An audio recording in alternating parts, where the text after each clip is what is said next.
नमो अरिहन्ताणम् नमो सिद्धाणम् नमो आयरीयाणम् नमो वज्झायाणम् नमो लोये सौवसावूणम् मोक्षमार्गस्य नेतारम् भेत्तारम् कर्म भूभृताम् ज्ञातारम् विश्वतत्त्वानाम् वंदे तत्गुणलब्धये। 1008 श्री मूलनायक आदिनाथ भगवान की जय। द्वासांग जिनवाणी माता की जय। आचार्य श्रेष्ठ आचार्य गुरुवर श्री 108 पूज्यपाद स्वामी महाराज की जय। आचार्य श्रेष्ठ आचार्य गुरुवर श्री 108 विद्यासागर जी महाराज की जय। जगत पूज्य निर्यापक श्रमण मुनि पुंगव श्री 108 सुधा सागर जी महाराज की जय। समस्त मुनि संघ की जय। आलोक मोदी स्वाध्याय सुधा यूट्यूब चैनल पर आप सभी दर्शकों का एक बार पुनः हार्दिक स्वागत, हार्दिक अभिनंदन। सर्वार सिद्धि ग्रंथराज की इस स्वाध्याय श्रृंखला में 6वें अध्याय के अंतर्गत 8 कर्मों के आश्रव के कारणों को हम विस्तार से समझ रहे हैं। ज्ञानावरण आदि 8 कर्मों में से ज्ञानावरण, दर्शनावरण, वेदनीय, मोहिनीय, इन 4 कर्मों पर चर्चा अपनी हो चुकी है। पूर्व कक्षा में हमने आयु कर्म पर चर्चा प्रारंभ की थी। आयु कर्म का बंध कैसे होता है, आयु कर्म और गति कर्म में क्या अंतर है, आयु कर्म में संक्रमण क्यों नहीं होता, आयु कर्म में उत्कर्षण और अपकर्षण किन अवस्थाओं में, किन परिस्थितियों में कब होता है, इन सभी विषयों पर अपन ने पूर्व कक्षा में चर्चा की थी। साथ ही नरकायु और त्रियंच आयु के आश्रव के कारण क्या होते हैं, इस पर भी विस्तार से चर्चा की गई थी। अब आज की कक्षा में हम आगे के सूत्रों को देखेंगे, जिसमें मनुष्यायु और देवायु, इन 2 प्रकार के आयु कर्म के आश्रव किन कारणों से, किन परिणामों से होते हैं, इस पर आज विस्तार से चर्चा की जाएगी। पूर्व कक्षा में हमने समझा था कि आयु कर्म का बंध जीवन में एक बार ही होता है और 8 अपकर्ष कालों के माध्यम से होता है। प्रथम जो अपकर्ष काल आता है वो हमारी जो भुज्यमान आयु है, उस भुज्यमान आयु के 2/3 भाग निकल जाने पर आता है। मतलब 3 भाग करेंगे और उन 3 भागों में से जब 2 भाग निकलेंगे तो जो प्रथम अंतर मुहूर्त आता है उसमें प्रथम अपकर्ष काल आता है।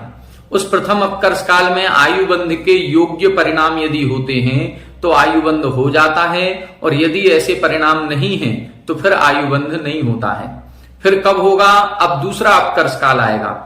दूसरा अपकर्ष काल कब आएगा? जो शेष बची हुई अब भुज्यमान आयु है, इस भुज्यमान आयु के पुनः वही 3 भाग करेंगे और 2 भाग निकल जाने पर फिर जो प्रथम अंतर मुहूर्त आता है उसमें दूसरा अपकर्ष काल आता है।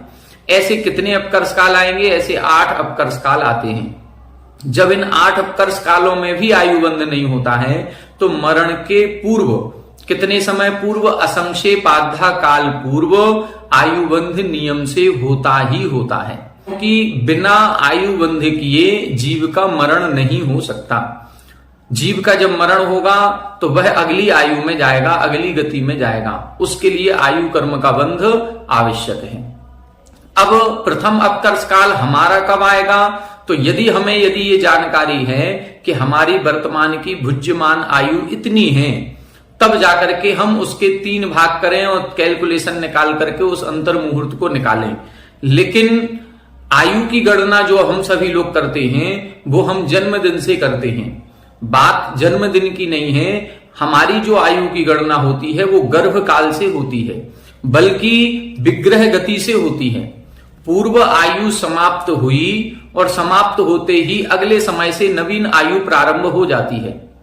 तो जो विग्रह गति होती है 1 समय, 2 समय अथवा 3 समय की, तो ये 3 समय भी किस आयु के हैं? ये हमारी भुज्यमान आयु के हैं। फिर उसके बाद जीव जन्म स्थान पर पहुंचता है, उसका गर्भकाल होगा 9 महीने का लगभग। अब ये हम लोग कोई नहीं जान सकते हैं, कोई भी ऐसा यंत्र नहीं है जो ये बता सके कि जीव गर्भ में कब आया था और इसका जो आयु का प्रथम समय है वो कितना था।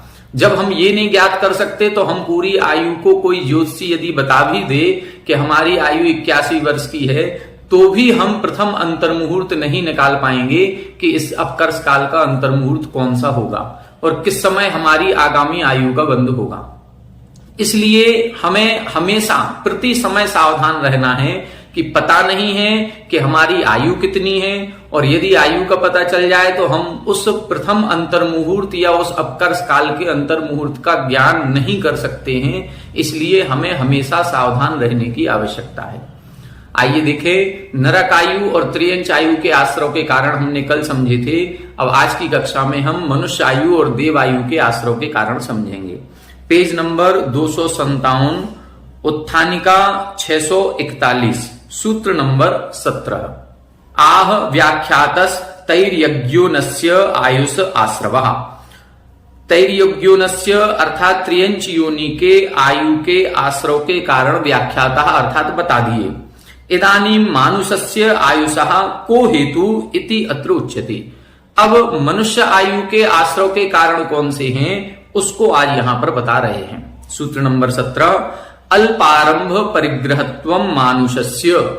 अल्पारंभ परिग्रहत्वम मानुषस्य, यहां बता रहे हैं अल्पारंभ परिग्रहत्वम।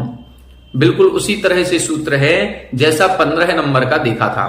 उसमें बहवारंभ परिग्रहत्वम नारकस्य आयुषः लिखा था, यहां पर अल्पारंभ परिग्रहत्वम मानुषस्य कर दिया। वहां नरक की जगह मनुष्य कर दिया और बहु की जगह अल्प कर दिया। आरंभ परिग्रह वही है। यदि आरंभ परिग्रह की अधिकता है तो नरक आयु का बंध होगा, यदि आरंभ और परिग्रह की कमी है तो फिर मनुष्य आयु का बंध होता है। 642, नारक आयु आश्रवो व्याख्यातः। नारकी जीवों की आयु का आश्रव किन परिणामों से होता है इसका वर्णन हम कर चुके हैं।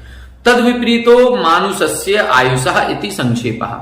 उससे यदि हम विपरीत कर देते हैं तो फिर मनुष्य आयु के आश्रव जानने चाहिए। विपरीत कैसे करना है, वहां पर आरंभ और परिग्रह दोनों की परिभाषा बताई थी। प्राणी पीड़ा हेतु व्यापारः आरंभः। ऐसी क्रियाएं जिनसे प्राणियों को पीड़ा पहुंचती है, दुख पहुंचता है, वो सारी क्रियाएं आरंभ के अंतर्गत आती हैं। और मम इदम इति बुद्धि लक्षणः, यह मेरा है इस प्रकार की बुद्धि जहां होती है उसको परिग्रह कहते हैं।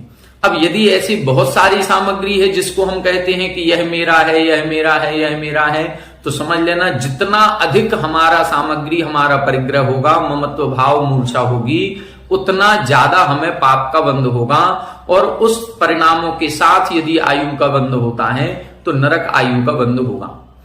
यदि सर्वाधिक आरंभ की क्रियाएं की जा रही हैं, हिंसात्मक क्रियाएं हो रही हैं, तो नरक आयु का बंध होगा।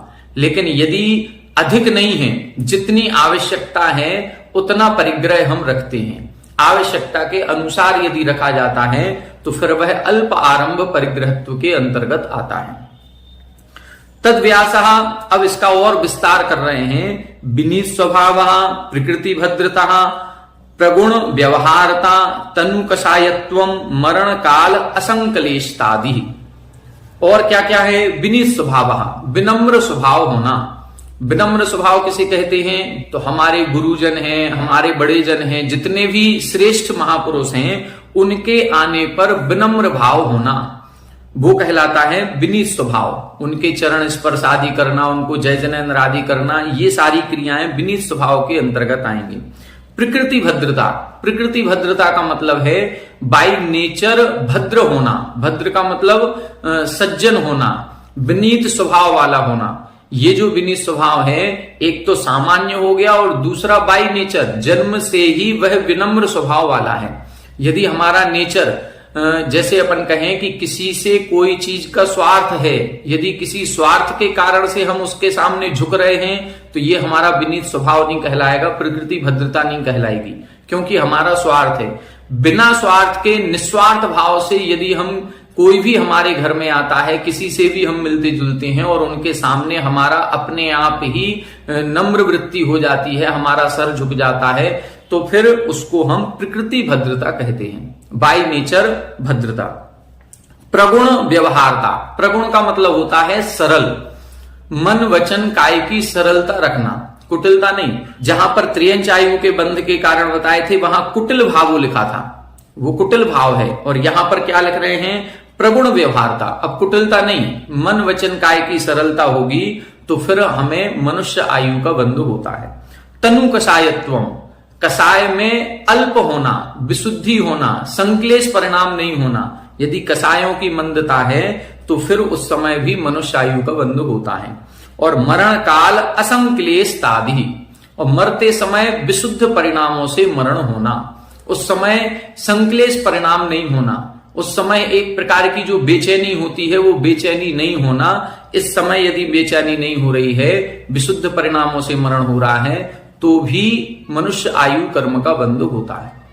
तो यहां पर सारे कारण इधर इन्होंने बता दिए कि विनम्र स्वभाव होना, बाय नेचर स्वभाव से ही विनम्र होना, सरल व्यवहार करना, मन वचन काय की सरलता होना, कषायों में मंदता होना, ये सभी मनुष्य आयु कर्म के बंध के कारण होते हैं। और भी क्या कारण हैं, तब इधर 643 में लिख रहे हैं, किम एतावान एव मानुषस्य आयुषः आश्रव इति अत्र उच्यते। क्या इतने ही मनुष्य आयु कर्म के आश्रव के कारण हैं या और भी हैं? तब और कारण बताने के लिए अगला सूत्र लिख रहे हैं, स्वभाव मार्दवम च, स्वभाव मार्दवम च। यहां बता रहे हैं स्वभाव से मृदुता होना भी मनुष्य आयु कर्म के आश्रव का कारण है। ये जो प्रकृति भद्रता लिखी है ये तो पूज्यपाद आचार्य महाराज ने लिखी है। जो पूर्व सूत्र में इन्होंने जो विस्तार किया है आश्रव के कारणों में और प्रकृति भद्रता लिखी, ये पूज्यपाद आचार्य ने लिखी, क्योंकि इस सूत्र की टीका है।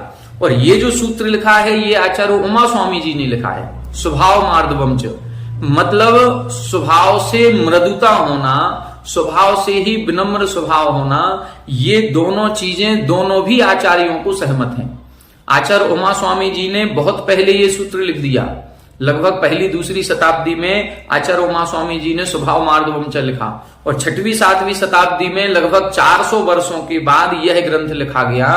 तो 400 वर्षों के बाद पूज्यपाद आचार्य भी प्रकृति भद्रता शब्द लिख रहे हैं, मतलब स्वभाव से विनम्रता होना ये मनुष्य आयु का मूल कारण है, मुख्य कारण है। जैसे अल्प आरंभ और अल्प परिग्रहपना है उसी प्रकार से लगाना चाहिए। 644 मृदोर भावो मार्दवम, यहां बता रहे हैं मृदुता का जो भाव होता है उसे मार्दवपना कहते हैं। हम सभी 10 लक्षण पर्व जब हमारे आते हैं और उसमें जब हम 10 धर्मों के प्रवचन सुनते हैं तो दूसरे नंबर का जो धर्म है वो मार्दव धर्म है। और उस समय अपन ने बहुत घंटे घंटे व्याख्यान सुना हुआ है, वही इधर बता रहे हैं मृदोर भावा मार्दव, मृदुता का जो भाव होता है वो मार्दवपना है। स्वभावेन मार्दवम, स्वभाव मार्दवम, जब यह मृदुता का भाव बाय नेचर स्वयं से जन्म से ही हमारे साथ होता है तो उसको हम स्वभाव मार्दवम कहते हैं। कई बार ये विनम्रता हमारी परिस्थिति को देख करके आती है, जब किसी से कोई चीज का ग्रहण करना हो, किसी से कोई चीज लेनी हो, स्वार्थ हो, तब जाकर के यदि हमारे पास विनम्र स्वभाव हो रहा है तो वो तो परिस्थिति बस हो गया। लेकिन यहां पर बता रहे हैं स्वभावेन मार्दवम, परिस्थिति कैसी भी हो हमेशा से ही विनम्र होना, ये यहां पर मनुष्य आयु कर्म के आश्रव का कारण है।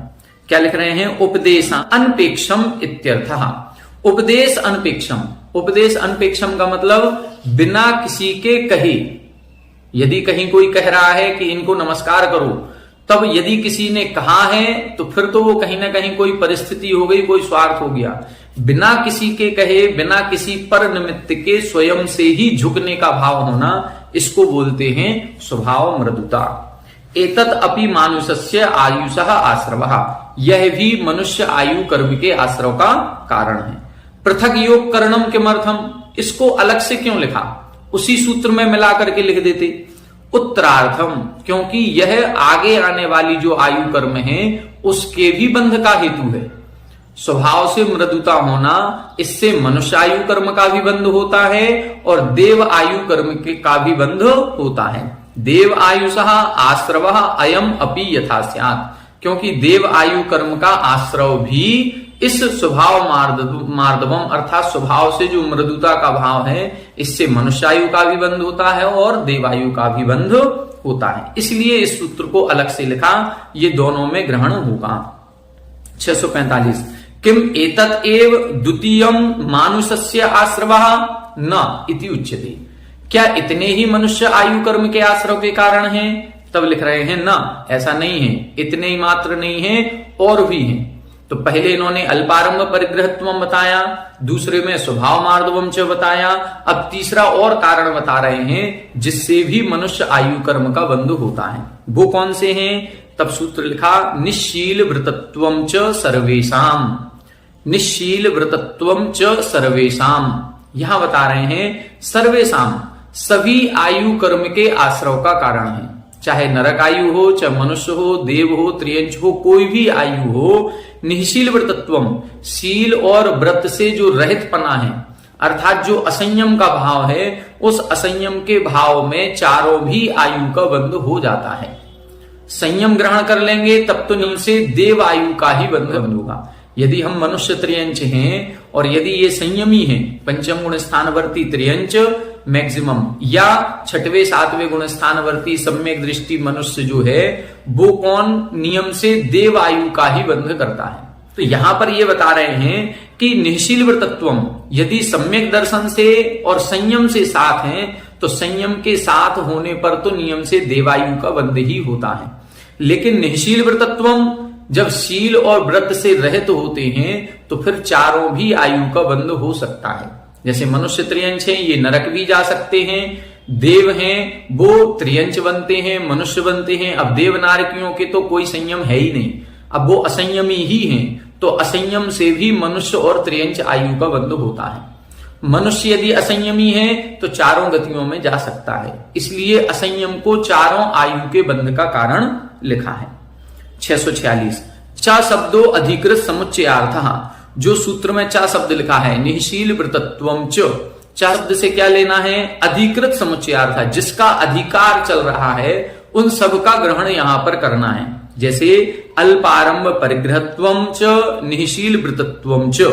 अल्पारंभ परिग्रहत्वम, मनुष्य आयु के जो आश्रव के कारण चल रहे थे उन सब का ग्रहण करना है, तो अल्पारंभ और परिग्रह बने को भी ग्रहण करेंगे और निःशील व्रतत्व को भी हम यहां पर ग्रहण करेंगे। शीलानी च व्रतानी च शील व्रतानी तानी वक्ष्यन्ते, यहां शील और व्रत इन दोनों का समास कर रहे हैं और एक शब्द बन गया शील व्रतानी। ये क्या कहलाते हैं? तो लिख रहे हैं तानी वक्ष्यन्ते, इनका वर्णन आगे करेंगे। जो 7वां अध्याय आएगा उसमें 5 अणुव्रत अर्थात 5 व्रतों का और 7 शील व्रत, ऐसे 12 व्रतों का वर्णन किया जाएगा। निष्क्रांतः शील व्रतेभ्यो निःशील व्रतः, जो शील और व्रत से रहित होता है उसे निःशील व्रत कहते हैं। जिसके पास ना तो किसी प्रकार के व्रत हैं और ना किसी प्रकार के शील व्रतों का पालन कर रहा है, मतलब ना तो 5 अणुव्रत हैं, ना 3 गुण व्रत हैं, ना 4 शिक्षा व्रत हैं, किसी भी प्रकार से संयम को अंगीकार नहीं किया, उसको हम निःशील व्रत कहते हैं। तस्य भावो निःशील व्रतत्वम, और उसका जो भाव होता है उसे निःशील व्रतत्व कहते हैं। सर्वेशाम ग्रहणम सकल आयु आश्रव प्रतिपत्त्यर्थम, जो सर्वेशाम शब्द का इधर ग्रहण किया है उससे सकल आयु, समस्त आयु का ग्रहण करना है। इससे नरक आयु का भी ग्रहण होगा, मनुष्य का, त्रियंच का और देवों का भी ग्रहण होगा। मतलब असंयम के भाव से देवायु भी मिल जाती है। अब अभी हमने आपको बताया था कि जो संयमी हैं वो नियम से देव बनते हैं, लेकिन यहां क्या कह रहे हैं? असंयम भाव से भी देवायु का बंध हो जाता है। तो असंयम भाव से कैसे देवायु का बंध हो जाएगा? प्रश्न भी कर रहे हैं, किम देव आयुषः अपि भवति, क्या देवायु का भी बंध इससे हो जाता है? जब हमने संयम ही ग्रहण नहीं किया तो देव कैसे बन जाएंगे? तब लिख रहे हैं हाँ सत्यम, हो जाता है। किस अपेक्षा से? भवति भोग भूमिजापेक्षया, भोग भूमिजों की अपेक्षा से। भोग भूमियां जितने जीव हैं ये मनुष्य और त्रियंच, ये मनुष्य त्रियंच संयमी नहीं होते। भोग भूमि में 4 गुण स्थान ही पाए जाते हैं, इससे ऊपर नहीं है। ना देश व्रत है ना सकल व्रत है, कोई भी व्रत नहीं है। लेकिन इनका नियम है कि ये जितने भोग भूमियां मनुष्य त्रियंच हैं ये नियम से देवगति का बंध करते हैं। नियम से कौन से देव बनेंगे? यदि सम्यक दृष्टि मनुष्य त्रियंच हैं तो ये वैमानिक देव बनते हैं, और यदि मिथ्या दृष्टि मनुष्य त्रियंच हैं तो ये भवनत्रिक देवों में उत्पन्न होते हैं। तो क्या वैमानिक देवों में सर्वार्थ सिद्धि तक जा सकते हैं? नहीं जाएंगे। ये चूंकि संयम से सहित नहीं होते हैं, केवल 4थे गुण स्थान तक ही होता है, लेकिन 4थे गुण स्थान तक इनकी लेस्या की विशुद्धि होती है। इनके राग द्वेष भाव नहीं होते, ईर्ष्या भाव नहीं होता, इनके जितने कसायक भाव हैं इनकी बहुत मंदता होती है, और उस मंदता के कारण से ये नियम से देवायु का बंध करते हैं। वैमानिक देव बनेंगे, वैमानिक देवों में भी मात्र पहले और दूसरे स्वर्ग तक ही इनका गमन होता है, दूसरे स्वर्ग से ऊपर इनका गमन नहीं होता। अब जितनी भी भोग भूमियां हैं, अब भोग भूमियां कहां कहां हैं, अपन ने तीसरे चौथे अध्याय में पूरा पढ़ लिया था कि जो हेमवत क्षेत्र है, हरि क्षेत्र है, देवकुरु, उत्तर कुरु, रम्यक, हैरण्यवत, ये जो 6 क्षेत्र जम्बू द्वीप में हैं, और 2.5 द्वीप में कितने हो गए, ये 30 क्षेत्र, ये भोग भूमियां हैं, ये शाश्वत भोग भूमि है। हमारा जो भरत और ऐरावत क्षेत्र है, यहां जो पहला दूसरा तीसरा काल आता है, यहां पहले दूसरे तीसरे काल में भी भोग भूमि होती है। और जो मानसोत्तर पर्वत से लेकर के अंतिम स्वयंभू रमण जो द्वीप है, उस द्वीप में बीचों भी स्वयंप्रभ पर्वत है। तो मानसोत्तर पर्वत से लेकर के स्वयंप्रभ पर्वत तक जो असंख्यात द्वीप समुद्र हैं, ये भी जघन्य भोग भूमि है। यहां पर जितने त्रियंच उत्पन्न होंगे, ये सब नियम से देवायु का ही बंध करते हैं, इनके और दूसरी कोई भी आयु का बंध नहीं होता। जो मिथ्या दृष्टि है वो भवनत्रिकों में जाएंगे, जो सम्यक दृष्टि है वो वैमानिकों में पहले दूसरे स्वर्ग तक जाते हैं। तो यहां पर जो देवायु का बंध लिखा है वो भोग भूमियों की अपेक्षा लिखा है, क्योंकि वहां संयम नहीं होता है। बिना संयम के भी देवायु का बंध हो जाता है। अब वहां हो जाता है तो यहां पर भी हो जाता है। यहां पर भी यदि किसी जीव ने, किसी मनुष्य ने संयम को ग्रहण नहीं किया है, और यदि लेस्या की मंदता है, परिणामों की मंदता है, कसायों की विशुद्धि है, मतलब कसायों में संक्लेश परिणाम नहीं है, तो फिर वह मनुष्य भी, त्रियंच भी देव आयु का बंध कर सकता है, करता है। 647 नंबर देखें। अथ चतुर्थस्य आयुषः का आश्रव इति यत्र उच्यते। अब यहां बता रहे हैं चौथी आयु कौन सी है। नरक आयु का आश्रव बता दिया, त्रियंच आयु का बता दिया, मनुष्य आयु का भी 2 सूत्रों में पहले बताया, और फिर ये जो तीसरा सूत्र लिखा इसमें सभी प्रकार की आयु का वर्णन इधर इन्होंने कर दिया। अब चौथी आयु कौन सी है, देवायु। तो देवायु के आश्रव के कारण कौन कौन से हैं, इसको जानने का प्रयास करते हैं। सूत्र 20। सराग संयम संयमा संयमा काम निर्जरा बाल तपांसी दैवस्य। सराग संयम संयमा संयमा काम निर्जरा बाल तपांसी दैवस्य। यहां बता रहे हैं सराग संयम, संयमा संयम, अकाम निर्जरा और बाल तप, ये देवस्य अर्थात देव आयु के बंध के कारण है। सराग संयम ये अपन पूर्व में समझ चुके हैं, जब अपन ने सातावेदनी कर्म के आश्रव के कारण पढ़े थे तब उसमें आया था सराग संयम। तो सराग संयम में क्या है, राग सहित संयम। जिन्होंने पूर्ण संयम को स्वीकार कर लिया है, महाव्रत ले लिए हैं, लेकिन महाव्रत लेने के बाद भी अभी राग से सहित हैं, मतलब संजुलन कसाय की तीव्रता से सहित हैं। तो जब तक ये संजुलन कसाय की तीव्रता है, अथवा जहां पर प्रवृत्ति होती है वहां पर सराग संयम होता है, जहां पर निर्वृत्ति होती है वहां वीतराग संयम होता है। तो 6वें 7वें गुण स्थान में 6वां गुण स्थान सराग संयम का है। 7वें गुण स्थान के 2 भाग अपन करते हैं, सराग संयम का और वीतराग संयम का। जब निर्वृत्ति परक अर्थात आत्मा आत्मा में लीन होती है, ध्यान या सामायिक की अवस्था में होती है, उस समय वीतराग संयम है। जब प्रवृत्ति के समय 7वें गुण स्थान होता है तब उस समय सराग संयम कहा जाता है। तो ये सराग संयम में यदि हम हैं तो नियम से देव आयु का ही बंध करेंगे। संयमा संयम अर्थात 5वें गुण स्थान। 5वें गुण स्थान केवल 2 गतियों में संभव है, त्रियंच में या मनुष्य में। तो जो संयमा संयमी है 5वें गुण स्थान वाले हैं, जहां पर कुछ संयम है कुछ असंयम है। 12 प्रकार की अविरति होती है, 6 प्राणी संयम और 6 इंद्रिय संयम। तो प्राणी संयम में सटकाए के जीवों की हिंसा नहीं करना, ये प्राणी संयम है। 5 इंद्रियों और मन को वश में करना, ये इंद्रिय संयम कहलाता है। तो जो संयमा संयमी वाले होते हैं, इनके 12 में से 1 प्रकार का संयम है और 11 प्रकार का असंयम है।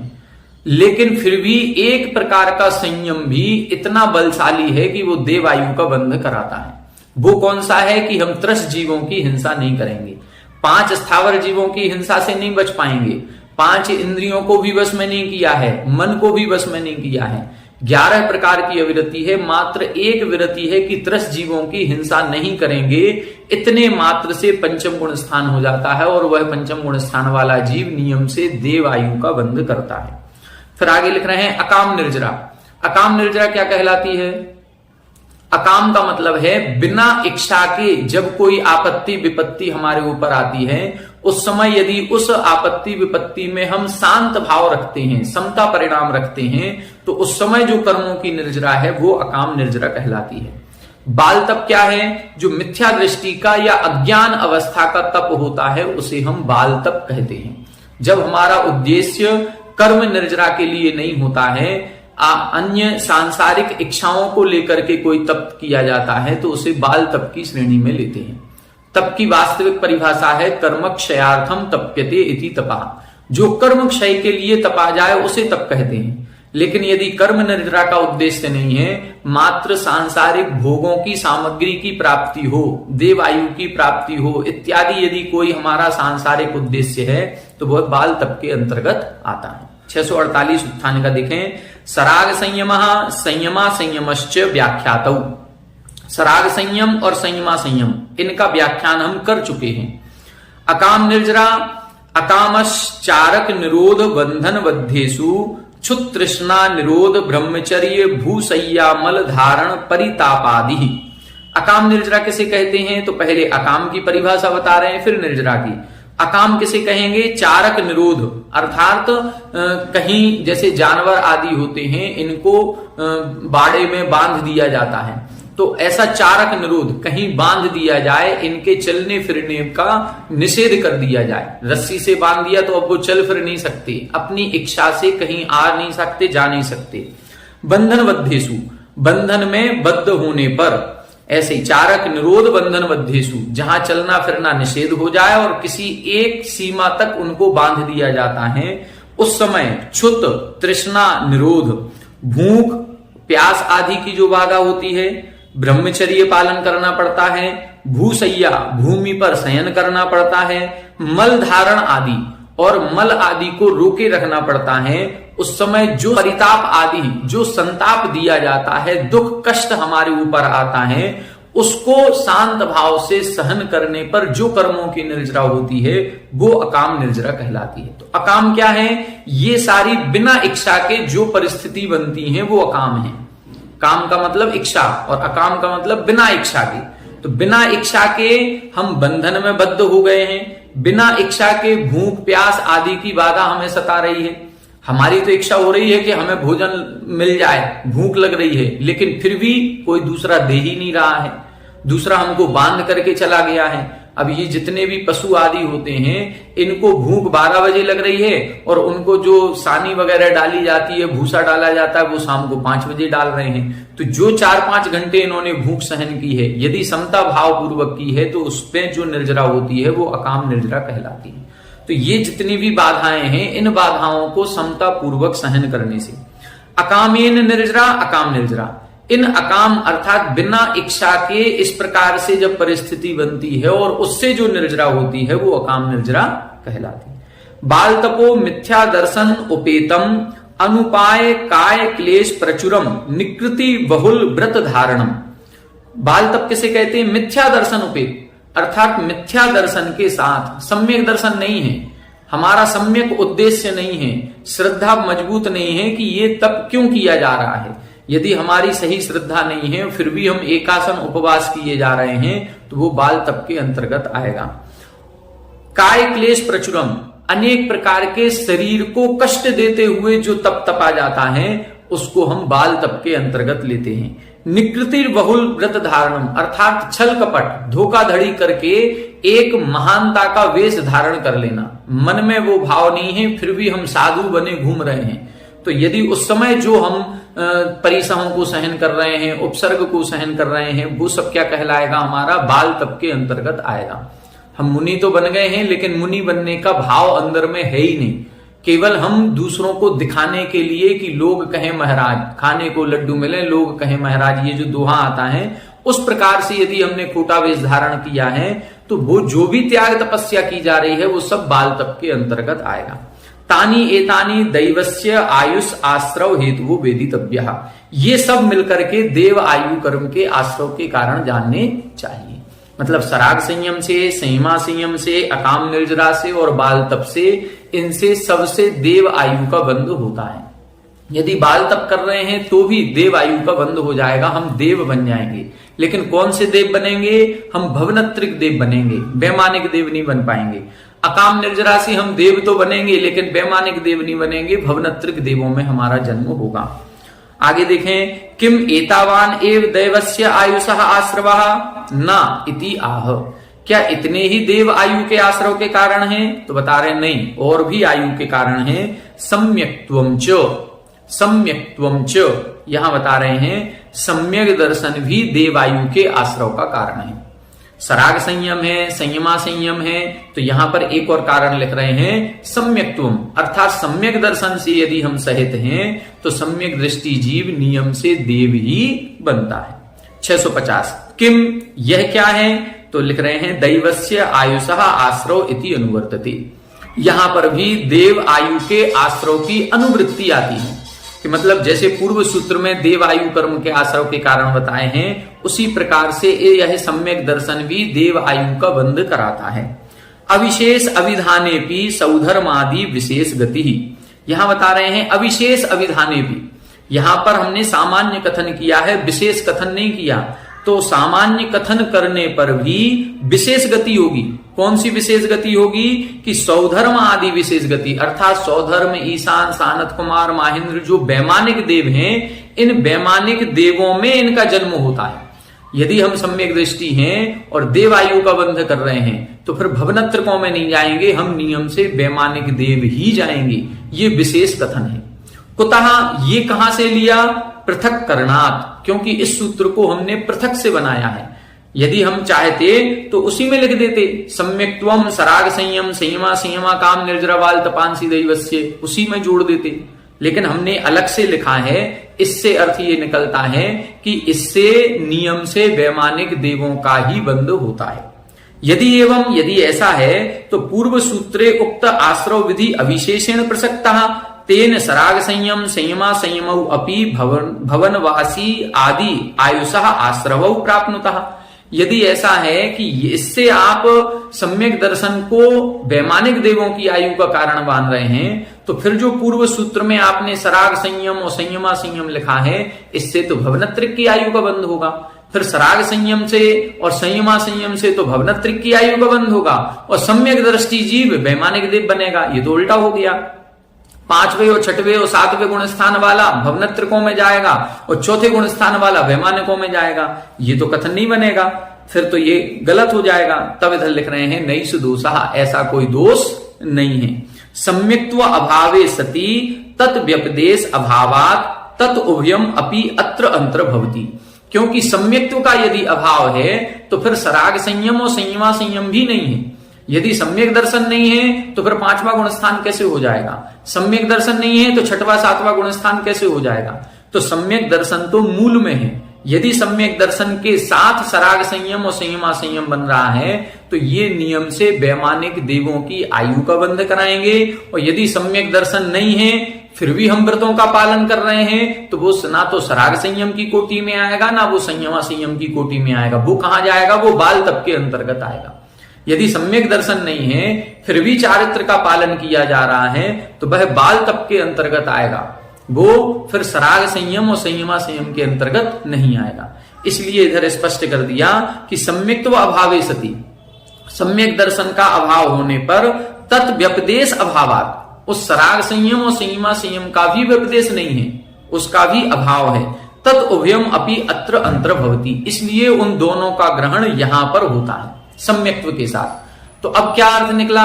सम्यक दर्शन, सराग संयम और संयमा संयम ये वैमानिक देवों की आयु के आश्रव के कारण है, और बाल तप और अकाम निर्जरा यदि हो रही है तो ये भवनत्रिक देवों की आयु का कारण है।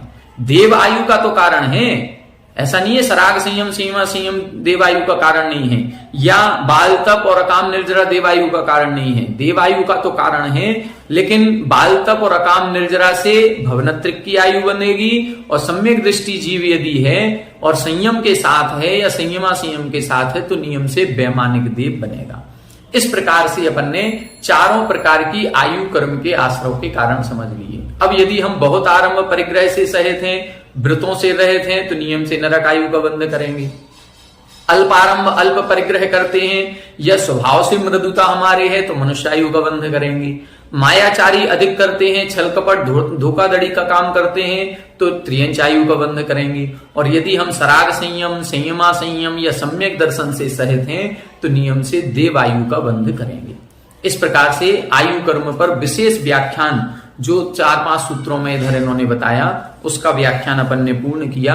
अब आगे की कक्षा में हम नाम कर्म, गोत्र कर्म और अंतराय कर्म, ये 3 कर्म और बचे हैं, इनके आश्रव के कारण समझेंगे। आज की कक्षा में इतना ही। आगे की कक्षा में नाम कर्म पर विशेष चर्चा की जाएगी। आप सभी हमारे साथ बने रहें। सभी को जय जय।